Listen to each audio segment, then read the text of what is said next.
At the will reading, my billionaire grandfather left everyone millions of dollars. I only got 50. Not 50,000, not a symbolic check. Just two crisp bills slid across the table like an afterthought. My father smiled. The kind of smile that says, I always knew it. My brother laughed, not even trying to hide it. Someone muttered, figures. I said nothing. I just stared at the money in my hands, feeling the room close in around me. Because my grandfather had never been careless. Not with business, not with people, and this felt deliberate. When I tilted the bills under the harsh office light, I noticed something strange. A tiny mark, almost invisible, almost nothing. But my grandfather had once told me, if you want to hide the truth, put it where no one bothers to look. An hour later, I stood inside a quiet bank office, sliding those $50 across the desk. The manager looked down at the money, and then he froze. My name is Hazel, and in my family I was never the one people expected much from. Not because I was irresponsible, not because I was a failure, but because I was quiet. While my brother Ethan learned early how to talk loud, take space, and turn every conversation into an opportunity, I learned how to sit back and observe. While my parents praised his ambition, his confidence, his future, they described me with softer words. Hazel is sweet. Hazel is easy. Hazel doesn't ask for much. What they really meant was, Hazel won't cause trouble. My grandfather, William, was the only one who seemed to notice the difference. To the world, he was a billionaire. A man who built an empire from almost nothing. People straightened their backs when he entered a room. Bankers laughed a little too loudly at his jokes. Politicians returned his calls within minutes. But to me, he was just Grandpa Will, the man who drank his coffee black. Who hated unnecessary noise. Who believed silence told you more about a person than words ever could. When his health started failing, the family suddenly became very busy. Everyone visited, just not for long. My father would stop by in a tailored suit, check his watch twice, and say, Dad, I just wanted to see how you're doing. I've got a meeting. My mother brought flowers that stayed untouched in a vase. Ethan came once, stood near the door, and said, Hang in there, Grandpa. You're strong. Then they left. And the room always felt emptier afterward. I stayed. Not because I thought it would earn me anything. Not because I was hoping for gratitude. I stayed because someone had to. I adjusted his pillows when his breathing became shallow. I read the newspaper out loud when his eyesight weakened. I listened to the same stories over and over again without correcting him, even when I already knew the ending. One afternoon, as sunlight filtered weakly through the hospital blinds, he reached out and held my hand. His grip was fragile, but intentional. Hear that? He asked softly. Hear what? I whispered. The quiet, he said. Most people are afraid of it. He looked at me then, really looked at me, as if he were memorizing my face. You're not afraid, he continued. That's why you're still here. I swallowed hard. Of course I am. He smiled faintly. No, you're afraid of being invisible. That's different. I didn't know what to say to that. Another time, late at night, when the machines hummed steadily and the world felt far away, he said something that stuck with me. Money doesn't show who people are, he murmured. It just removes the mask faster. I laughed softly. You sound like you're planning something. His eyes flickered with something I couldn't quite read. Maybe I am, he replied. I thought it was just the medication talking. I didn't know he was already deciding who I was going to become. When he passed, he did it quietly. No dramatic last words. No long goodbyes. Just a slow release of my hand. And then nothing. I remember standing there afterward, unable to move, thinking one single thought over and over again. Now I really am alone. Because the one person who saw me, who never needed me to be louder, sharper, or different, was gone. And I had no idea that even in death, my grandfather was still watching. The funeral was exactly what my grandfather would have wanted. Simple, controlled, no unnecessary speeches. Black suits filled the small chapel, polished shoes lined neatly along the aisle, white flowers arranged with surgical precision. Everything looked expensive, everything looked respectful, and somehow none of it felt real. I stood near the back, hands folded tightly in front of me, watching my family interact like actors who had rehearsed their roles too well. My father spoke in a low, steady voice, shaking hands, nodding solemnly. My mother dabbed her eyes at carefully chosen moments. Ethan moved through the crowd with confidence, accepting condolences as if they belonged to him. No one stood beside me. No one asked if I was okay. They didn't need to. In this family, that question was never asked unless there was something to gain from the answer. I overheard whispers drifting through the room, soft but sharp. So, how much do you think he left? I heard the real estate alone is worth a fortune. Ethan's probably set for life. Each sentence landed like a small, quiet cut. I told myself not to listen. I told myself this wasn't the time. But grief makes you sensitive in ways you don't expect. Every word felt louder, every glance heavier. At one point, I caught my father's eye from across the room. For a second, I thought he might come over. Say something. Anything. Instead, he gave me a short nod and turned back to a conversation about logistics. "Lawyer will contact us next week," he said to someone beside him. "We'll handle the details." We. As if I wasn't standing right there. After the service, people began to leave quickly. There were no lingering embraces, no shared memories exchanged with warmth, just polite goodbyes and plans already forming for what came next. Money has a way of doing that. It pulls people forward, never letting them stay too long in the past. At the cemetery, while the coffin was lowered into the ground, I felt something inside me break open. This was it. The end of the one relationship in my life that had never felt conditional. I wanted to scream. I wanted to demand that someone notice how unfair this felt. Instead, I stood there in silence, because silence was what I had always been good at. Later that evening, I was the one who returned to my grandfather's old house. Not my parents. Not Ethan. Me. The place smelled faintly of dust and old books. I moved slowly from room to room, touching familiar objects like they might disappear if I didn't. His watch on the dresser. The chair by the window where he used to sit in the afternoons. The desk where he kept his handwritten notes, numbers scribbled in tight, deliberate lines. I sat down in that chair and finally allowed myself to cry. Not loudly, not dramatically. Just enough to let the ache breathe. A few days later, an envelope arrived in the mail. Thick paper, formal lettering, reading of the last will and testament of William Carter. The address was a law office downtown. The date was circled neatly in blue ink. My hands trembled as I held it. I didn't expect much. I had trained myself not to. Still, a small, dangerous thought crept in before I could stop it. Maybe he remembered. I folded the letter carefully and set it down, unaware that by the time I walked into that office, everything I believed about my place in that family was about to be tested publicly. The law office was colder than I expected. Not in temperature, in feeling. Polished wood, frosted glass, leather chairs arranged with perfect symmetry, like the room itself was reminding us who belonged and who didn't. I arrived a few minutes early and took the seat farthest from the head of the table, instinctively making myself small. One by one, my family filed in. My father, Richard, walked straight to the front and sat down as if the seat had been waiting for him.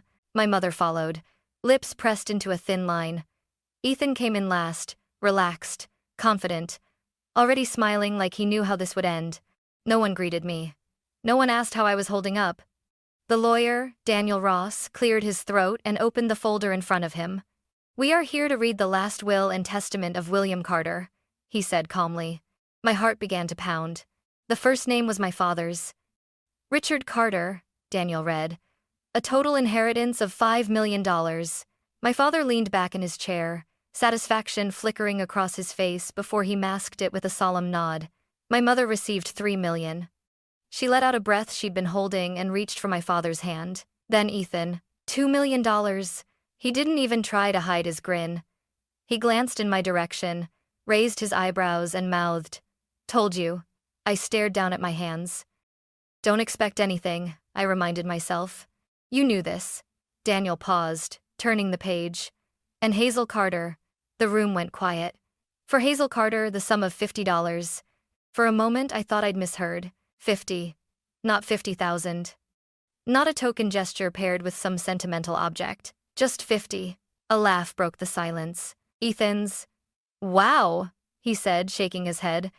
"That's poetic." Someone else chuckled. I didn't look up to see who. My father smiled, not cruelly, Not openly, but with the quiet satisfaction of someone whose long-held belief had just been confirmed. "This proves something," he said lightly.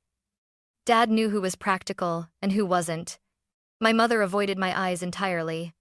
I felt heat rise to my face, then drain away, leaving something cold and hollow behind. I waited for the lawyer to say more, some explanation, some letter, some final message. But Daniel simply slid 2 bills across the table toward me. "Please sign here," he said, his tone neutral, professional. I picked up the money. It felt heavier than it should have. The room buzzed softly around me, whispers, shifting chairs, the quiet relief of people who had gotten exactly what they came for. No one spoke to me. No one asked if I was okay. I didn't cry. I didn't argue. I didn't defend myself. I just stared at the bills in my hands, because my grandfather had never been careless. And when I tilted the money slightly under the overhead light, I saw it, a tiny mark, so faint it could have been a mistake. Except I knew better. I folded the bills carefully, slipped them into my purse, and stood up. "I think we're done here," I said quietly. No one stopped me. As I walked out of the office, I heard Ethan laugh again behind me. But for the first time, something inside me wasn't breaking. It was waking up. I didn't go home right away. I sat in my car in the parking garage beneath the law office, engine off, hands still wrapped tightly around my purse. My reflection stared back at me from the windshield, pale, tense, but strangely focused. $50. I pulled the bills out again, smoothing them carefully on my lap. Most people would have shoved them into a wallet and forgotten about them, or torn them up in anger, or laughed it off pretending it didn't hurt. But my grandfather had taught me to look closer. "Details," he used to say, tapping the side of his notebook. "That's where the truth hides." It was unsettling. I tilted the bills under the dim garage light. There it was again. A tiny line, almost like a scratch, near the serial number. Not random, not accidental. One mark on the first bill, another on the second. My pulse quickened. I checked the numbers. On one bill, 3 digits were faintly underlined. On the other, 2 more positioned so precisely they had to mean something. This wasn't a stain. It wasn't wear and tear. Someone had done this on purpose. He did this, I thought suddenly. The idea sent a shiver through me. My grandfather had always been meticulous. He hated leaving things unfinished, hated loose ends. If he wanted to leave me nothing, he wouldn't have bothered with $50 at all. Unless the money wasn't the inheritance. Unless it was the key. I drove across town without really thinking about it, my hands tight on the steering wheel. The address came to me instinctively, pulled from memory like a long-buried file. The old bank. The one my grandfather had used for decades. The one he trusted when he trusted no one else. The lobby was quiet when I walked in. Marble floors, soft lighting, the smell of paper and polish. It felt like stepping into a different world, one where voices stayed low and secrets stayed buried. I approached the front desk, my heart pounding. "I need to speak with the branch manager," I said, trying to keep my voice steady. "It's about my grandfather, William Carter." The receptionist's expression changed instantly. "One moment, please." A few minutes later, I was led into a private office. The man behind the desk stood as I entered. Gray hair, sharp eyes, calm, professional posture. "I'm Mr. Thompson," he said. "How can I help you, Miss Carter?" I didn't waste time. I placed the 2 bills on his desk and slid them toward him. "These were left to me in my grandfather's will," I said. "And I think he marked them." Mr. Thompson frowned slightly, then picked up the money. At first, he looked bored, polite, indulgent. Then his eyes narrowed.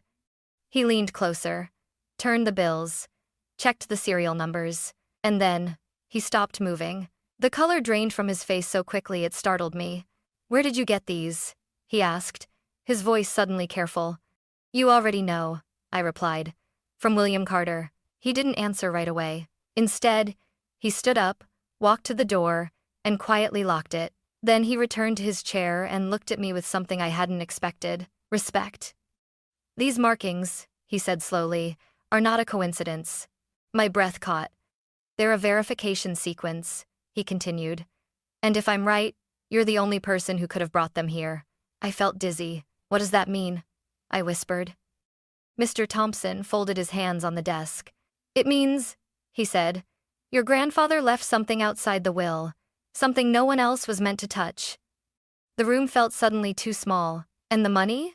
I asked. He glanced at the bills one more time. The money, he said quietly, was just the invitation. My grandfather's voice echoed in my mind. If you want to hide the truth, put it where no one bothers to look. And for the first time since the will reading, I understood. The real inheritance hadn't been announced in that cold office. It had been placed directly into my hands. Mr. Thompson didn't rush me. He sat back in his chair, studying my face the way someone does when they're deciding how much truth another person can handle at once. Before we go any further, he said carefully, I need to confirm your identity. I nodded, hands trembling slightly as I handed over my ID. He examined it, typed something into his computer, then paused when the screen responded. His jaw tightened almost imperceptibly. It's exactly as he said, he murmured. As who said? I asked. Your grandfather. My heart began to race. Mr. Thompson stood and walked toward a large steel cabinet set into the wall behind him. He opened it with a key, then another code, moving with the practiced ease of someone who had done this before, but not often. There's a private deposit box here, he explained, registered solely to William Carter. It exists outside the will, outside probate, completely separate. My throat went dry. Why wasn't anyone else told about it? He looked at me then, his gaze steady. Because your grandfather instructed us not to tell anyone, he said, unless they came with proof. He placed the 2 bills beside a document on his desk. These markings, he continued, are part of a verification system he designed himself. He believed numbers tell the truth if you know how to read them. That sounded exactly like him. I followed Mr. Thompson down a quiet corridor, the air growing cooler with every step. We stopped in front of a heavy door, and he entered a code I didn't recognize. The door opened with a soft click. Inside was a small room lined with secure boxes. He unlocked one and slid it open. I wasn't prepared for what I saw. Neatly arranged gold bars reflected the light. Folders labeled with company names I recognized instantly. Investment documents, bonds, accounts. I felt my knees weaken. This, I whispered. This is approximately $32 million, Mr. Thompson finished calmly. Conservatively, I covered my mouth, tears blurring my vision. But it wasn't the money that made my chest ache.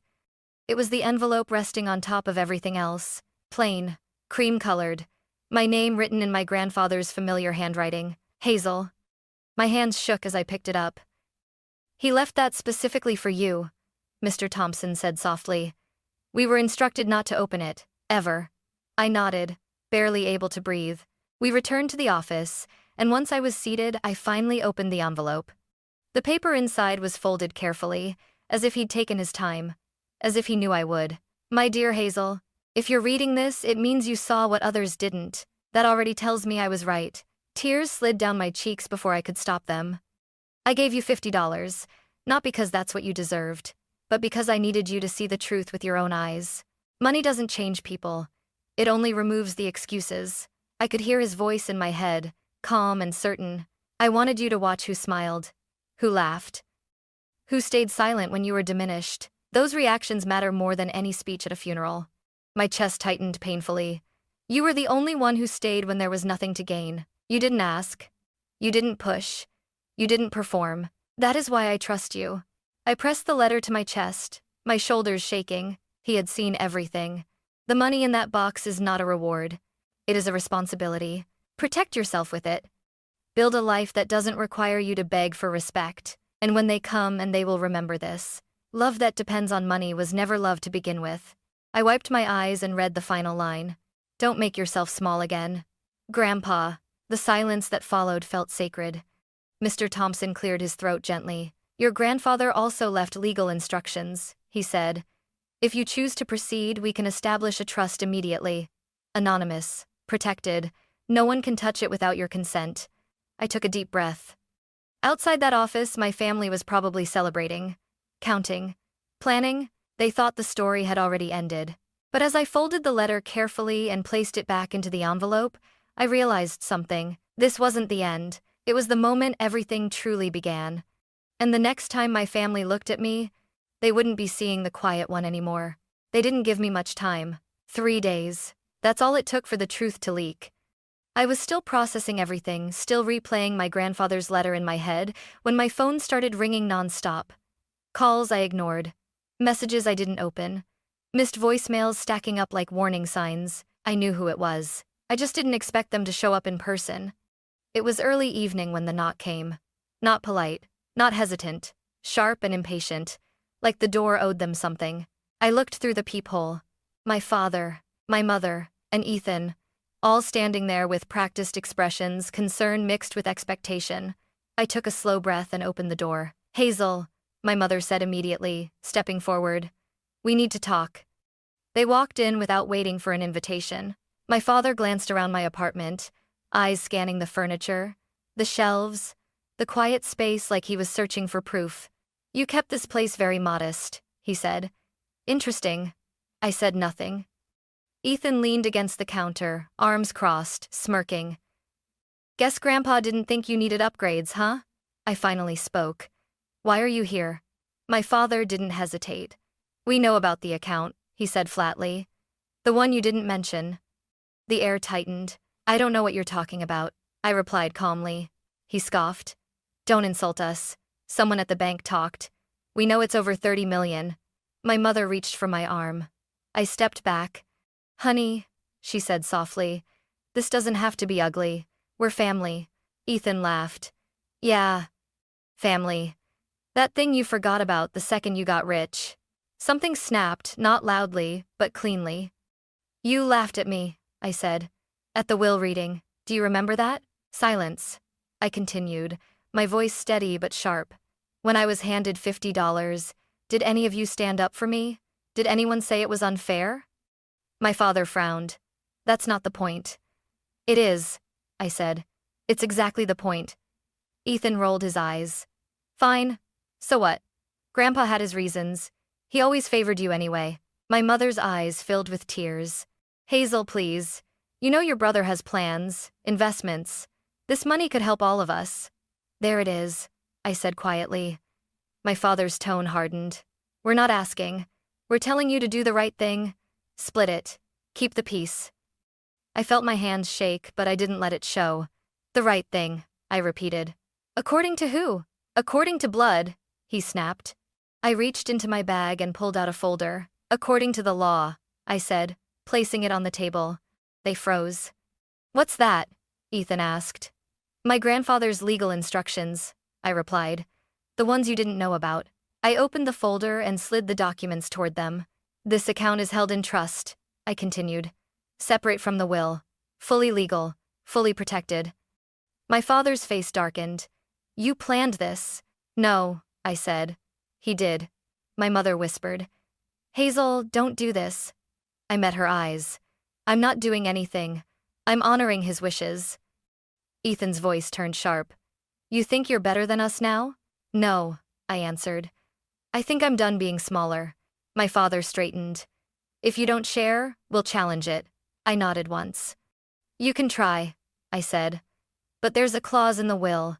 Any legal dispute voids your inheritance." The room went still.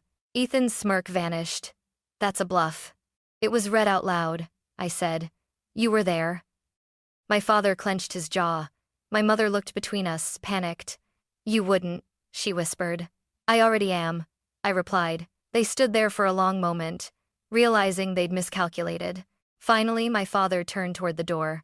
"You'll regret this," he said. "Maybe." But as the door closed behind them, the silence that followed didn't feel empty. It felt like relief. For the first time in my life, I wasn't bracing for impact. I was standing my ground, and I knew without a doubt, this was the moment my grandfather had been preparing me for all along. The silence after they left didn't end that night. It spread. At first, it was subtle. My phone stopped ringing. Group chats disappeared. Invitations I never expected suddenly felt noticeable by their absence. I was removed from the family calendar without a word. Birthdays passed. Holidays came and went. No messages. No explanations. Just quiet. I would be lying if I said it didn't hurt. Some nights, I sat alone on my couch, staring at my phone, wondering if I had gone too far, if I had been too harsh, if choosing myself had meant choosing loneliness. Because no one really talks about that part. They tell you to set boundaries. They tell you to protect your peace. They don't tell you how empty it can feel at first. My parents didn't call. Ethan blocked me on social media. I found out by accident when I tried to check his profile and it simply wasn't there anymore. I stared at the blank screen longer than I should have. So, this was it. I had finally said no, and this was the price. I focused on work, on routine, on keeping my life intentionally small and quiet, just the way my grandfather had lived despite everything he owned. I didn't buy a bigger place. I didn't change my lifestyle. I didn't post anything online. The money stayed exactly where it was protected, untouched, invisible. Because the truth was, money had never been the thing I wanted. What I wanted was safety. Weeks later, I stood in a courthouse hallway, signing documents to finalize the trust. The lawyer explained everything carefully, emphasizing words like protection, consent, control. "This ensures no one can pressure you," she said gently. "Not now, not later." I nodded. Pressure had defined my entire upbringing. This was the first time I felt free from it. Life moved forward in small, quiet ways. I met Lily a year later. She was born on a rainy Tuesday morning, tiny and red-faced and perfect. When the nurse placed her in my arms, something inside me rearranged itself completely. I looked down at her and made a promise I didn't say out loud. "You will never have to earn love by shrinking yourself." My parents didn't come to the hospital. They didn't send flowers. They didn't ask. And surprisingly, that no longer shattered me. Because as I watched Lily sleep against my chest, her small fingers curled around mine, I understood something my grandfather had known all along. Family isn't defined by who shows up when there's money on the table. It's defined by who stays when there's nothing to gain. Still, sometimes late at night, when the world was quiet, I wondered if this distance was permanent, if the door I had closed would ever open again. I didn't chase the answer. I had learned that peace doesn't come from fixing people who don't want to change. It comes from choosing a different future. And I was finally ready to build one, even if I had to do it without them. Life didn't change overnight. There was no dramatic victory scene, no apology tour, no sudden realization from my family. What changed was quieter than that. Safer. I moved slowly, intentionally. I worked with lawyers and advisors who answered to me and only me. The trust my grandfather had prepared became a wall I didn't have to explain, justify, or defend. For the first time, no one could corner me with guilt. No one could threaten me with family. No one could make me smaller for their comfort. And I didn't feel powerful, I felt protected. As Lily grew, I built a life the way my grandfather had taught me, simple on the surface, strong at the core. I invested carefully. I set aside a future for her education. I donated quietly to causes that supported women who needed legal protection, women who were told, "That's just how family is," because I knew how dangerous that sentence could be. Sometimes, people ask if I regret it. If I regret not sharing. If I regret walking away. If I regret being labeled cold or selfish. I don't, because regret comes from acting against your own truth. And for once, I hadn't. My grandfather didn't leave me $50. He didn't even leave me millions. He left me clarity. He showed me who would laugh when I was humiliated, who would stay silent, who would only reach for me when they needed something. And more importantly, he showed me who I was when I finally stopped asking for permission to exist. The last thing he gave me wasn't money. It was the courage to say no, the strength to stand alone, and the freedom to build a family that would never confuse love with control. When I look at Lily now, laughing without fear, growing without conditions, I understand the true inheritance. Not wealth, not revenge, not validation, peace. And that was worth more than every dollar he left behind.